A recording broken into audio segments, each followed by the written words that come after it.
Hello, this is Biobeat,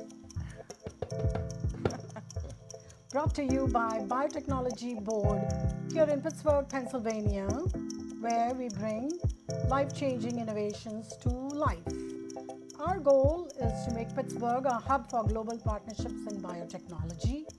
With my co-host Bill Flanagan, I am Kanak Iyer, who is a co-founder of the board, and we have been bringing leaders of our region in biotechnology and elected officials to discuss how we can accomplish our goal.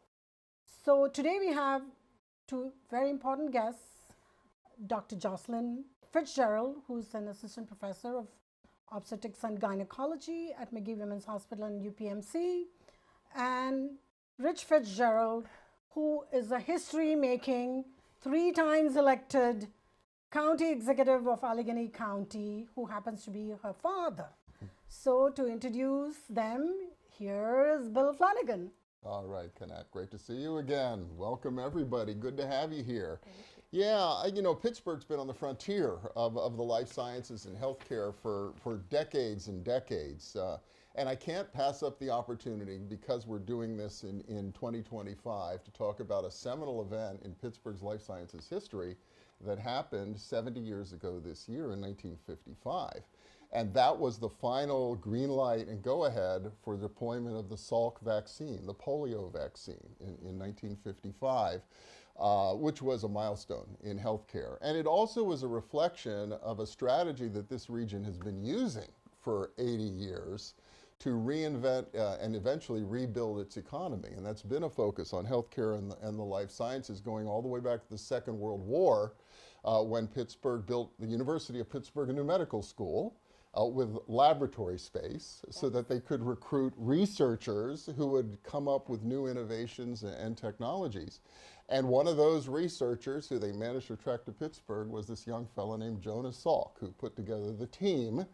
And it was actually on April 12th, 412 Day, that the Salk vaccine was approved for deployment as safe and effective. So a wonderful milestone 70 years ago this year. And really a reflection of a successful strategy for the region, because from those modest beginnings, we've emerged as a major leader across the country, if not the world, and have continued to grow our presence across a variety of life sciences and healthcare spaces. So it's been an important part of the region's economic development strategy. And Dr. Fitzgerald is going to talk a little bit about what's on the cutting edge there as we go forward. But her dad's been driving that economic development strategy for the past dozen years plus. Now as executive director of the Southwestern Pennsylvania Commission, but as Kanak mentioned, for 12 years prior to that as the Allegheny County executive, throughout an interesting time here in our region of a global pandemic, a shale gas boom, and the ongoing reinvention of the Pittsburgh economy. So we're really pleased to have both of you here to talk a little bit about how far we've come, but more importantly about where we are and where we're headed. And so welcome. Good to see both of you. Thank you. Thanks for having us. Good to be with you. Having Thank us. you. Yeah, It's our first father-daughter podcast. I love it. This is really Love it. cool. Yeah, we love it. Yeah, and I gotta start, and I'm going to talk to him about economic development, all of that kind of stuff. But She's the important one, so you Yeah. talk about Yeah. science. The Yeah. first half would be all her. So tell us about your journey, yeah? Well, that's what I wondered. Yeah, you're growing what up got on, you know, you- this yeah. guy's daughter in the Yeah. east end of Pittsburgh. What in the world set you down the path Sure. to medicine? Well, I have 2 very amazing parents. Yes. I was born at McGee Women's Hospital, where I now work, as were all 8 of us. And my dad will tell you that he would put us in the car, and sometimes the bus. Eventually, we got on the bus. He would take us down through Oakland. We had a whole ritual because there were so many of us. We went to the museum, and then we went I can to relate to that. get some lunch. Sure. And then we would go visit my mom at the hospital. And I remember walking in, because I'm the oldest child, Oh. over and over again to this. To me, it was a palace. McGee seemed, I was a small child. There's a piano in the lobby, and it just seemed like everyone there was on such an important mission to take care of women. And every time I went there, my mom would be okay, and I'd have another sibling. And so I think I just sort of thought, like, oh, this must be a really important job. And then I remember around the same time, my dad and mom got very interested in like policy and how it shaped the wellness of our community. I remember the first thing I remember is when you got a one-way sign for our street because people were driving down our street too fast. And the kid, like, we'd be playing in the street, and I remember watching that you could, if you cared enough about something, you could find the systems that would help you fix the problem you were trying to solve, as long as you engaged the right people and were willing to work hard for it. And so, I don't know, that was very inspirational to me, and then it all, over the course of many years in medical training, evolved into, I wanted to be a physician for women, but also very interested in the policy side. Well, and I want to ask, Rich, I wonder about the policy piece, because you're a CMU graduate, mechanical engineering, start your own business, successfully doing that, yet you gravitated toward the policy space. You were involved in helping to reinvent county government in Allegheny County back in the 90s and eventually elected office yourself. So what was your journey? Because clearly it had an impact on your daughter and your kids. Well, for me, it was always about keeping young people here. The one thing, you were talking about, back in the 50s, Pittsburgh was a giant industrial might. And then when the industry closed, we lost so many people. We had gone from exporting steel during our heyday to exporting young people. And, one of the things that started to keep our young people was the eds and meds, as we talked about. It became part of a reinvention of this region around, you talked about Dr. Salk, but then on to Dr. Starzl and so many other things that have occurred with Pitt Med and UPMC, really developing a life science ecosystem that to this day continues to grow.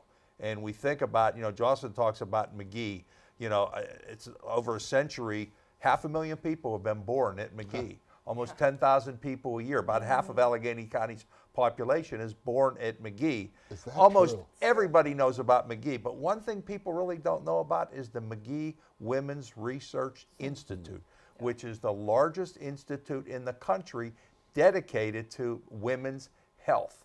And while we know it's an important thing for women's health, the other part of it is it can be an absolutely great economic development strategy because of the disparities in funding that happens nationally between men's health and women's health. If we bring women into an equal footing, it's going to be a lot of jobs and economic growth for Allegheny County. She's a great chip off your, old block. Because she's doing a great She's growing job. it. She's growing it. Yeah. She's doing a He great always job. taught us that, you could be the best scientist in the world, but if you can't sell it or you can't make it into something that grows and that helps people, it's not worth much. And Absolutely, I mean, the Research Institute, McKinsey, put out a report last year that showed that women's health is a $1 trillion opportunity if we actually take the barriers down that are currently keeping it from being extraordinarily profitable. Women control most of the healthcare spending. Yeah, but you could be doing the Country. doctor thing, right? Yeah. You could be doing your procedures, could. making a good living, just having a life and all the rest of it. But you've really plunged into the policy piece of this. And I'm shocked at this disparity, which in reading about the two of you, it's really surprising how much of a gap there is between what's spent on men's health versus women's health, and even the reimbursement rates. To me, as a layman, they make no sense at all. What's going on there, and how did you become aware of how crazy it is? Yeah, that's a long story. I don't want to belabor it too much on this podcast, but I remember in particular being here at Pitt, where the women's health is so strong, thinking that was the norm. And then I went and did, after medical school at Pitt, did my residency at Johns Hopkins, which is also a world-class institution, but they did not have a women's research institute. And OBGYN was kind of enveloped in the hospital with all of the rest of the specialties. And we were very much treated, this is the first time I ever experienced this, like a second-class citizen. I remember thinking that cardiology, neurosurgery, orthopedics, all of them had nicer facilities, more consistent nursing staff. Their doctors kind of walked around with this like air of importance, and they would sort of stare their noses down at OBGYN because I don't think they understood what we were really doing. And that was very shocking to me. And then I came to realize a lot of it came back to the amount of research funding that they had and the amount of money those doctors were getting paid. What do you think? It was a lot more than us. Is it because the guys control the money? They're the elected officials. They're the philanthropists. They're making decisions as guys. Kind of. I don't think it's malicious, right? But it's like a system that got set up at a time when women didn't have money to pay. You know, when the NIH came to be, it was the late 1800s, so they weren't exactly like making money off of delivering babies, but they were making money off of cardiology. But still to this day, only 6% of the 2024 NIH budget went to diseases that specifically affect women, which is lower than the year before where it was 10%. And then I remember looking into, oh, I have 7 years of medical and surgical training. It's more than an orthopedic surgeon, and it's equal to a neurosurgeon. Why are they making so much more money for the hospital? And then took it back to policies that were put in place in the early 90s. And it all kind of happened when the Social Security Act established Centers for Medicaid and Medicare Services. And frankly, OB-GYN was just not at the table when they set the billing system up. Back to who's in the room when some of these decisions we were get just not in made. the room. So Dr. Jocelyn is making a difference. She is changing Trying. the narrative. And But how I big a learned disparity it. we're talking about? So obviously you're dealing with gynecological Sure. challenges and issues. That guys have plenty of issues as well, Of course. below the waist.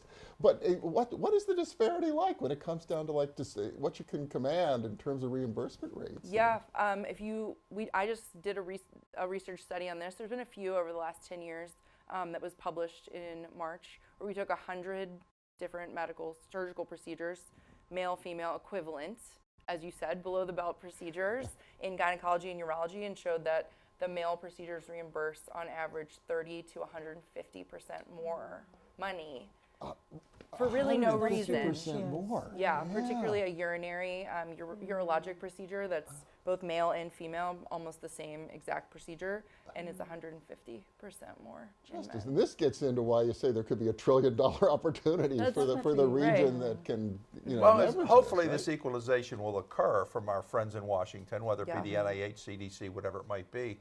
And as that funding starts to go out, McGee Women's Research Institute, right across the street from McGee Hospital, is poised as the best in the country to be able to get a lot of those dollars and put a lot of that research and reimbursement to work right here in our region. Yeah. And for folks who don't know the Research Institute, what is its role? Just how unusual is it here? It's in our very region? unusual. Yeah. I mean, I The have floor is yours. Go. no, I can't say enough good about it, but also it is sad that it's one of the only institutes in the whole country, if not the world, that is a freestanding brick and mortar building with labs inside of it that are all dedicated to women's health and women's health research. All over the country, I've interviewed. I have friends and colleagues, and it just simply doesn't really exist anywhere else. Yale has something sort of similar, but it was established before the NIH even recognized that there are sex-based differences in health. And they established the Office of Women's Health, I believe it was in 1993, but the McGee Women's Research Institute was established in 1991 because they just realized that even still to this day, did you know there's only one medication on the market that has dosing that is specific to women?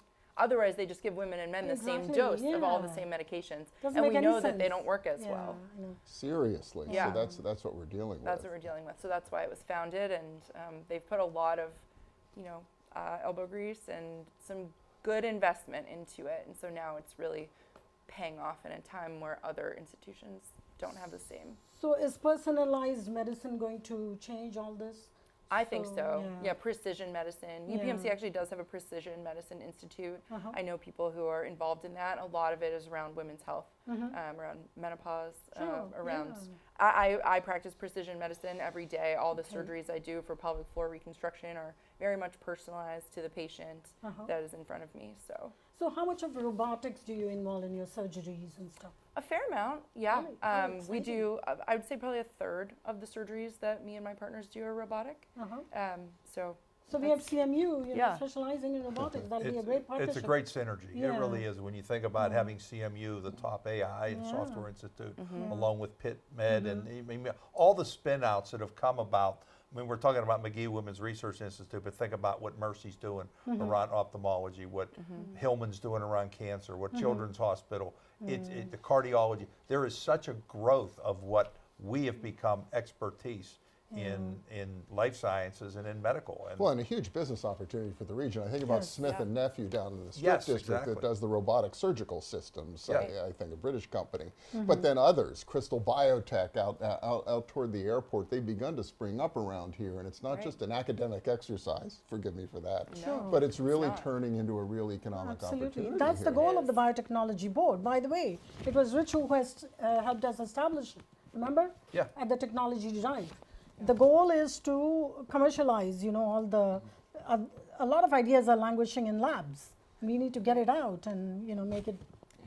I will add one thing, that women's health does have an extra barrier to innovation. Part of the reason we're working on the reimbursement piece so much is because there actually is a lot of innovation in women's health, but they aren't able to bring it to the clinical side because Yeah. the cost of the device, the innovative device, is more than the reimbursement for that surgery or procedure itself in women's health. Versus in neurosurgery and cardiology, they're always buying up new technology because using that technology to make whatever procedure they're trying to do more efficient is a real moneymaker. But in women's health, it's not. So there's been a lot of things let's that change have that. been invented Yeah. that haven't been brought to clinical practice because it's too expensive. So we're going to help you make that. Please, that'd be great. Well, We'll do that.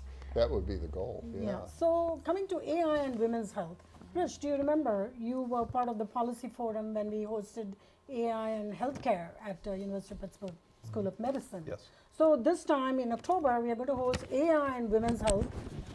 Jocelyn is going to be hosting the policy forum and advocacy. Yeah. And she's going to be fabulous, I know. And so we are really looking forward to it. Would you like to discuss a little bit? I mean, Yeah.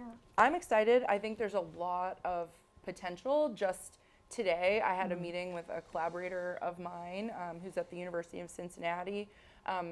He has put together an app for women's health organization called the Foundation for Female Health Awareness. Okay. And they've created a women's health app where it can help women come to, a symptom diagnosis or at least put them in a direction without having to wait so long to see a physician. So things like endometriosis, which takes 7 to 10 years, and a lot of, honestly, trauma and confusion for women to come to see an emergency room over and over and just leave with no answers, are going to be able to use AI in this app to try to get them to the right type of specialist. Oh, excellent. So that's a really exciting thing that even Yeah, just very today, we were exciting. discussing. And a lot of like early diagnostics I've heard are going to be used like for infertility, like I said, for pain and endometriosis, cancers, just things that are going to expedite care for patients where perhaps our workforce is not equipped. I got to tell get you, them I there. got Go ahead. an AI history milestone okay. for you as well. So I told you about Salk in 1955.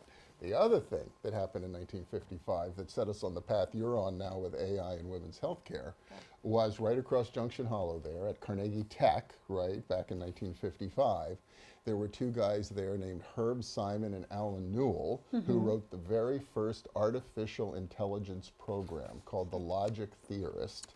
And that happened in the summer of '55, just across the hollow from where Salk was deploying the polio vaccine. So, and both they both seeded developments in this region in AI, robotics, and the life sciences that are making possible what you're doing today. That's awesome. You really have to thank both of those institutions who have come together over the years. And I think back to Dr. Jerry Cohen and Mark Nordenberg when they started, and that continued on through Subra Suresh and now Farnham Jahani and Pat Gallagher, now Joan Gable, really leaning into the economic growth opportunities that exactly what you're talking about, Bill. They really have, and it was, for me, as county executive for 12 years, I almost felt like I had two economic development partners that were, yes, great academic institutions, but they cared about the larger ecosystem that could occur, that the research and development that occurred on their great campuses could also stay here with development of economics, with the companies that commercialize their research and development. So again, I think we're still at the precipice of where this thing can really grow, and go back to jobs, opportunities for young people who want to be in a great field across the spectrum to have jobs in this industry, in this opportunity. So biotech is going to lead the future, right? It's going to be What one of still them. used It's going to to be one of them. Yeah.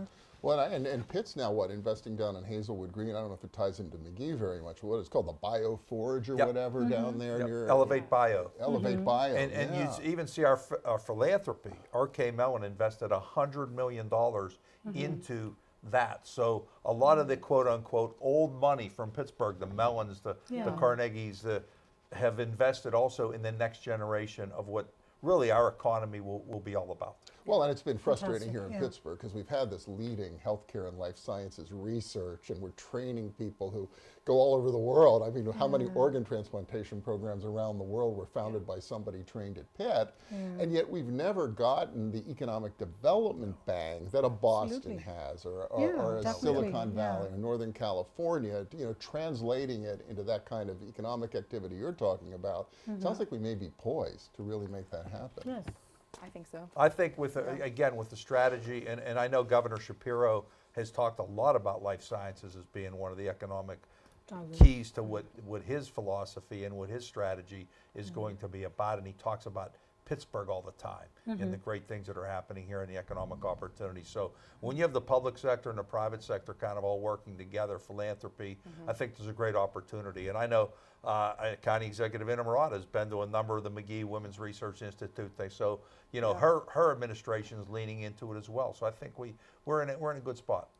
So what's on the frontier? Say you know, the economic development folks, the moneyed people here in Pittsburgh, the government could just write you a blank check. What's the biggest challenge you'd love to be able to take on that you think if we didn't have this economic disparity present, you might be able to make really significant and important progress in relatively short order? Yeah, I have an answer for that. It's endometriosis is a disease that affects the same number of women in this country as have diabetes. It's 1 in 10, if not 1 in 9. Wow. It's a very debilitating condition. My dad can tell you, like many family friends, we know people who have come to me specifically through him who just could not get answers. It's kind of the perfect disease to be called like female hysteria. Like when people used to say like, oh, women have hysteria. Okay. Turns out it was probably endometriosis, which is a condition not unlike a cancer, but it's benign. Very painful. Yeah. Very painful, causes infertility and like really like bloody sort of like internal bleeding on Wow. a monthly but sometimes daily basis. It can't really be picked up easily with imaging, and we don't have diagnostics for it other than surgery. And you go to the ER with all this pain, all your tests come back normal. And people say like, oh, I think it's in your head. Oh, I think you just have painful periods, something like that. This is just normal Back for to women. that hysterical Correct. woman. Back Here to she the is, hysteria. little thing bothering her, she's blowing it out of Exactly. proportion. And right? then you look in there with a small scope and small instruments to go in surgically, and you just see disease everywhere. Women's organs are fused and matted together. Their intestines are tangled up. I mean, it's really horrible. And they just cry when they wake up. They're like, I knew something was wrong with me, and it took me 10 years to get an answer. And we've done almost no research on this disease, and I see it every single day in my office just ruin women's lives. It takes them out of the workforce. Talk about economic development. If we could put these women back, give them back to their families and their jobs and their passions. I mean, they've done economic analysis on endometriosis, and it's just an enormous amount of money. And so people are really trying to raise some real philanthropy. I saw today there was a $50 million check that was written for it, which that sounds like a lot of money, but it's actually really not that much money in the How grand far does scheme. that go in That is medical the research and biggest clinical trials and all the check rest that of has it? ever been written in the history of Seriously. this disease, and it was Wow. publicized Is today. it down to like not even understanding the cause? Correct. Seriously. We have no idea. Wow. We don't know what causes May I it. also bring in another one? Yeah. How about polycystic ovarian syndrome? That goes very much hand in hand, yes, with so endometriosis. 10% of the worldwide women suffer from polycystic Right, ovarian which is syndrome. and it's like a metabolic disease, just like diabetes exactly, is, but we yeah, don't it is know anything linked to about diabetes, depression. It sort of encompasses a whole bunch of women's health issues, does. right? It does, Yeah. yes, yeah. So it's a just horrible thing. And Now, is the Research Institute on the case at all? Is this an area they're looking at? Yes. Clearly they're underfunded, but They are, but I will say even, McGee Women's Research Institute, just in the last few years, have pulled together enough researchers to build an endometriosis coalition, and they pulled it together from CMU, from a PhD student at CMU who herself had endometriosis, and she's an engineer and decided to dedicate her engineering career to this disease. And then actually some people in cardiology and cancer biology, as well as endometriosis surgeons at McGee, finally all came together. But what made this interesting to these people who are getting funding from all these other institutes at the NIH were that their significant others were diagnosed with endometriosis. And then they started to realize how little we knew about it. You know, Rich, it really does speak, and you mentioned Dr. Cohen and Mark Nordenberg at Pitt and CMU and their incredible partnership. But I think the other thing that's unusual about Pittsburgh, we've got these 2 Tier 1 research universities in the metro. Unusual thing, number 1. Number 2, they happen to be next door neighbors. But the most important thing, number 3, is they actively collaborate. The story your daughter just told. It's exciting, They do, and it really is. It is unusual. You know, former job, you know, I served on the national board of county executives, and they hardly ever interacted with their big institutions that every city probably has one of note. And I always leaned into the great partnership that economically they could be. I know other people, well, you got young kids that like to party, they like to, you know, all the things that, you know, big institutions can bring, but also, again, the economic growth of what they can be and what the opportunity. And in many ways, you think about when Pittsburgh suffered in the 80s and 90s of the deindustrialization, it was really the eds and meds in our universities that really became the ability to come back and to come back and grow in robotics and AI and life sciences and energy and so many other Well, things. I remember, you'll remember post G20, when Pittsburgh hosted the G20 in 2009, we started getting all these city visits, and I'm sure you spoke to every single one of them. There were like 70 over the course of the next decade. But I remember one big one was from Atlanta Metro. And they brought all their civic leaders. It was a big group, and they showed up in town, and they had the leaders of 4 universities in the Atlanta area that they all brought with them to Pittsburgh. And when they came to meet us, and we were presenting to them, I said, well, why do you bring your university presidents? And they said, because they don't cooperate.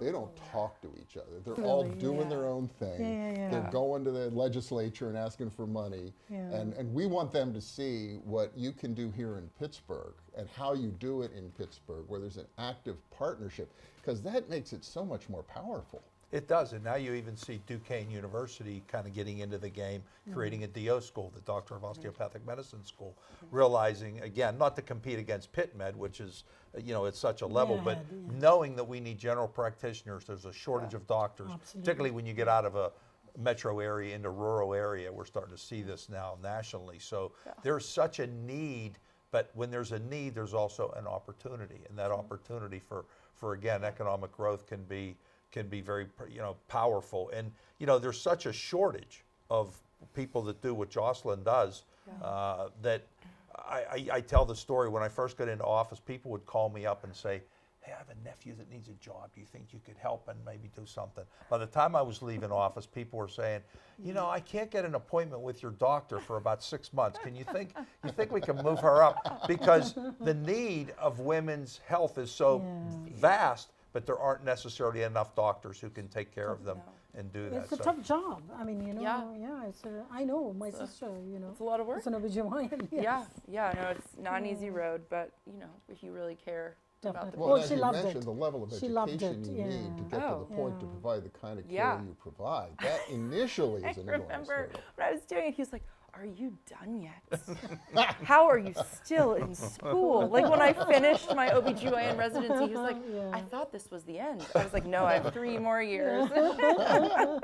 But that's an enormous hurdle. Yeah. How do we get the young people? You talk about what Duquesne University is doing with the osteopathic college, which is incredible and important. And we need more family doctors too. We don't have enough of them, right? But the hurdles to get to somebody who can operate at your level and then do the research and the care that you're able to provide, that's not something we fix overnight. No. So that's why we need to give them $100 million and not some guy making an app on a keyboard sitting in Silicon Valley, you know? I mean, So it's a very big commitment. So you have to be, you know, willing to. So we need to bring, that's what I'm trying to tell the investors, that you need to put more money in here. This is way more important than some Well, I stupid think- app. you know? Yeah, I think there will be an opportunity for investors. I mean, there are policy things that have happened this week, like the bill that was passed in Congress capped education grants for medical school at $150,000 a year. That's not enough money Not to at go to all, medical not school at if you're all. somebody Yeah, who absolutely. doesn't come from familial wealth. You then have to take out much higher interest rate private loans, course, and of so I mean there are things that are going to affect our biosciences potential because we're not investing in the talent up front. Absolutely. Um, And let me tell you, as I was telling Bill the last podcast we had in the age of AI, Yeah. guess what are the three, one of the three which are not going to be obsolete? One is biology. That was Oh. Bill Gates who said it. Yeah. So we need to encourage young kids to go into studying, you know, Right. biology. That leads to medicine, biotech, life sciences. Well, that's a good Absolutely. point, because Yeah. what can human beings do that it's going to take a long time for the AI and the robots to do as well? It's that Yeah. one-on-one medical care, Exactly. Right. Yeah, Right? The yeah. art of medicine. the I mean, art of medicine. Right. Thank you. people think that's hokey, but it's not. I mean, we know that if you talk to someone and listen to them and listen to what they really need and what is happening in their life, in their own personal economic situation, you have to tailor the plan you make for them into something realistic that they can employ. You can't just say like, oh, diet and exercise, but they can't afford their medication or something. You know, there's just so much more to it. Understanding the that whole AI can't person do. and, Sure, and sure, right, and yeah. how that affects. Rich, I do have to ask you that we've been so focused on McGee, rightly so, Yeah. and Yeah. the universities in Oakland, rightly so, yes. and Pittsburgh and some of the stories of the history over the past 75, 80 years, and rightly so, it's all very impressive. But you're now representing not just Allegheny County, you've got the whole 10-county region to think about. Is this relevant throughout your entire service territory? Are there opportunities throughout Southwestern Pennsylvania when we talk about what's happening in healthcare and life sciences and this technology revolution that's underway? It's huge, and you're starting to see in some of our rural community hospitals that are really struggling to survive. You know, we see that IUP, for example, in Indiana University is opening a DO school in a couple of years because of the need of healthcare in rural communities. So yes, it's very much important. The fact that, you know, Washington Hospital almost closed and Greene Hospital almost closed in Greene County when, and UPMC come in and took them over and were able to help them. So there is a real need of where we're going with respect to healthcare. So I know, you know, again, Jocelyn has to practice not just in Pittsburgh, but has to travel to Johnstown and Evansburg and Are Altoona. you all over the, am. the greater region? And then That's- up into Erie because there aren't doctors doing what she does. So she's Yeah. one day a month or 2 days a month has to go to Bedford or Somerset or Yeah. Murraysville or these places to try to We go specialize. all over Western PA. Jocelyn, Yeah. so is AI going to be of help to you doing the?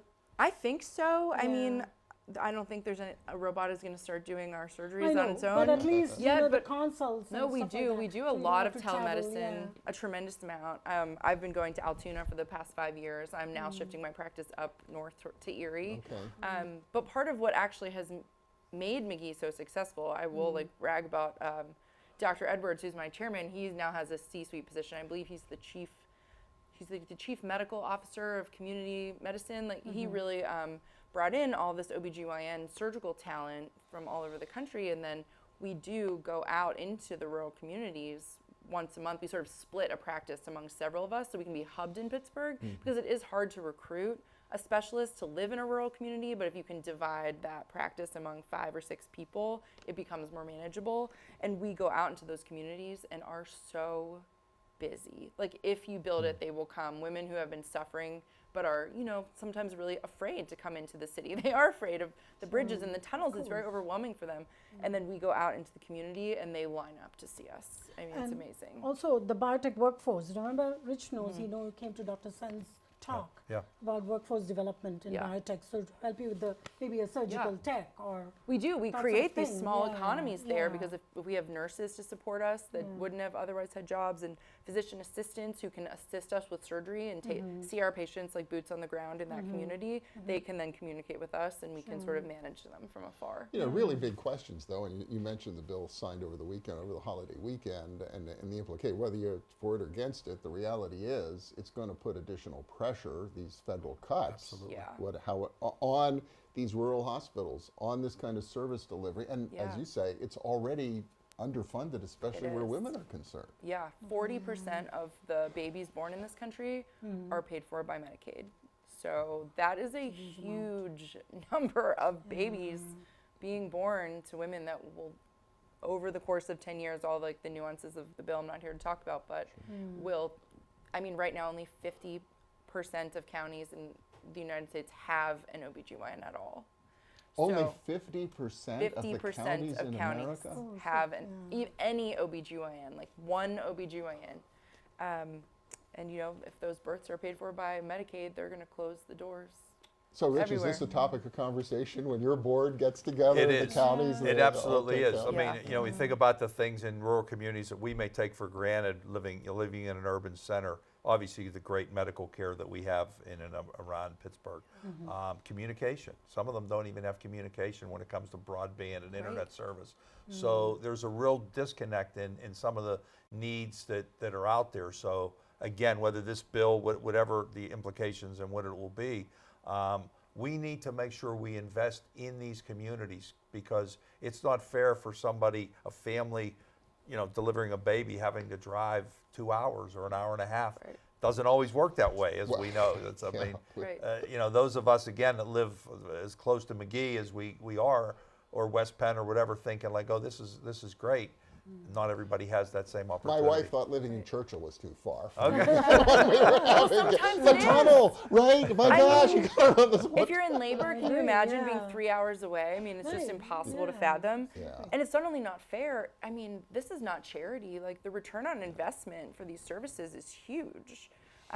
You invest in these programs and you put money into the economy. It's not like a money-losing endeavor. Absolutely. So it doesn't make a lot of economic Well, and healthy sense. kids grow up to be healthy Healthy contributors to adults, our adults yes. and contributors to our economy and Exactly. a market for our products and services. I mean, Correct, everything yeah. about it is important. Well, we're just about out of time, but I don't know, Kanak, do you have any other last, because the question I want to kind of leave a note on, I think, is, you know, what needs to happen from a policy standpoint, and what would you say to our neighbors here in the region about what we can do to realize our full potential when it comes to economic development in this space? And maybe what would you say to that young person out there who's trying to think, how can I make sure I have an occupation that I don't have to worry as much about AI? How do I get there? Rich, how about from your perspective? I think Well- we just answered that.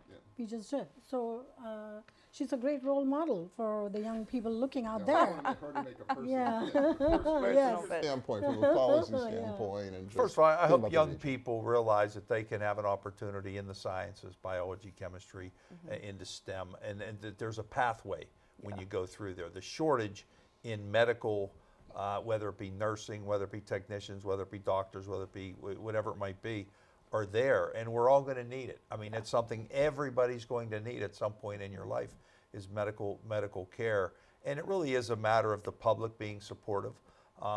It always kind of frustrated me when I first learned about MWRI, McGee Women's Research Institute, that not a lot of Pittsburghers even know that it exists. Right. We all know about McGee, McGee, that's where the babies are born. That's about it. but That's right all you do across over the there. street So is, much more. is the #1 place in the country, and we need to get the word out to everybody, including our own people in Pittsburgh. Really Correct. good point. So we are Jocelyn? going to host the Women's Health Symposium, October the 24th. Yeah.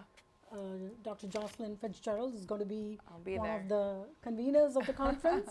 So please join us, Yeah. and let's see what she's going to do to put Pittsburgh on the world map of women's health. We're already there, but we'll All make right. it We're gonna- better. You want to Better. continue to That's push what I the edge of mean, the yeah. envelope, right? So everybody knows about McGee, right? As we just Yeah, said. no, Yeah. it's a brand and a institute we want everyone to know. And have international collaborations. We have many already, but I mean even more so. Sure. We definitely are going to need our international experts and collaborators. Well, a lot of need and Excellent. clearly a Yeah. lot of opportunity for young people here. A lot of opportunity. You have to Definitely. just pay It's attention. a great place. Pittsburgh is a great place. I'm not going anywhere. I moved here kicking and screaming. Now you asked me to go anywhere. I said, no, thank you. I'm happy here. So, All right. and so we have to make all those guys from Chicago. It's a cold city. Come on over to And Pittsburgh. This is a Expensive. nice place. Yeah. It's got Nice all place kind to of live. yes, it's a place to Right. be. Dr. So let's Jocelyn do that. Fitzgerald, Yes. her dad, Rich Fitzgerald. Exactly. Thank you both so much. Thank you. Thank you so much for coming. It was such an honor. Thanks. So, fun. Thanks. Rich, I appreciate it. and Thank Yep. you. Dr. Jocelyn Fitzgerald, thank you for coming. Thank you very much. Thank you for listening. And thank you for hosting.